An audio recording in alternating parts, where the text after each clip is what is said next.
याचाच अर्थ असा आहे की त्यांचा उमेदवार कमळ चिन्ह घेऊन उभे राहिलेले नारायण राणे यांचा पराभव 100% दिसून आल्यानंतर हे सगळे त्यांना थोडासा आधार देण्यासाठी येत आहेत।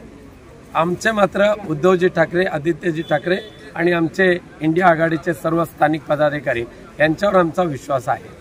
काल फडणवीस यांनी जाहीर सभेमध्ये वक्तव्य केलं की नारायण राणेंना मत म्हणजे मोदींना मत। मोदींना मत म्हणजे महागाईला मत, मोदीला मत म्हणजे एकाधिकारशाहीला मत, मोदीला मत म्हणजे हुकुमशाहीला मत।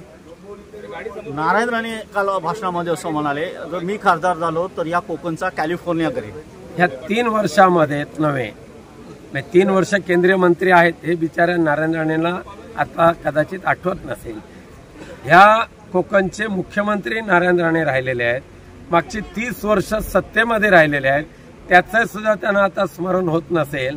अरे एवढी वर्ष सत्तेमध्ये राहून कॅलिफोर्निया तर सोडत केरळ करू शकलेला नाही आहे, नंतर कॅलिफोर्नियाला जा, पण जे येईल ते सगळं माझ्याच घरात असलं पाहिजे।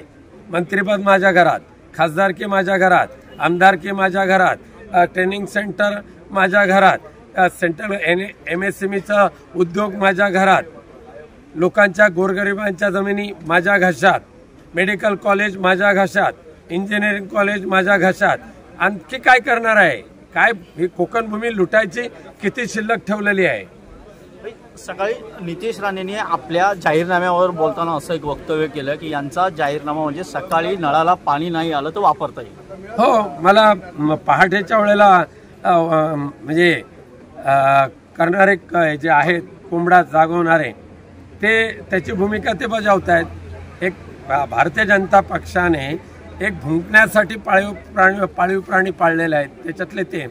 नितेश राणेंचं म्हणणं असं आहे की या मतदारसंघामध्ये नारायण राणे यांचा विजय हा रेकॉर्ड ब्रेक असेल। पराजय हा रेकॉर्ड ब्रेक असं बोलायचं होतं त्यांना, ते चुकून विजय बोललेले आहेत।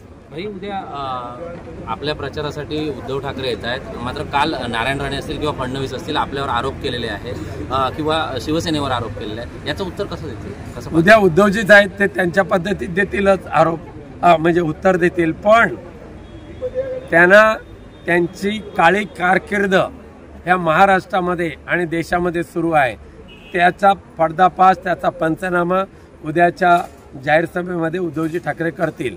एकनाथ शिंदे आणि देवेंद्र फडणवीसांच्या कारकिर्दीमध्ये महाराष्ट्रातले 16 प्रोजेक्ट हे गुजरातला गेलेले आहेत आणि विनाशकारी प्रकल्प आमच्या बारसोमध्ये, सिडको प्राधिकरण आमच्या कोकणामध्ये, हे याचा जाब त्यांना द्यावाच लागेल।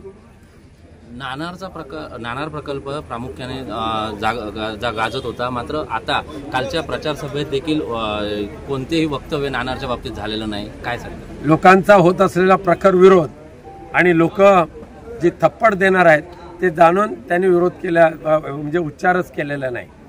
सकाळी संजय राऊत यांनी एक स्टेटमेंट केलं की कोल्हापूरच्या गादीच्या विरोधात हे प्रचार करायला येतात। यावर नितेश राणे असं म्हणाले की यांना कोल्हापूरची गादी आठवते, तर मग उदयनराजे यांच्या सातारच्या गादी विरोधात यांनी का उमेदवार उभा केला, त्यावेळेला यांना का वाटत नाही गादी? अरे संजय राऊतांनी जे आरोप केले त्याला उत्तर देण्याची अवकात हा शब्द माझा नाही, हा संसदे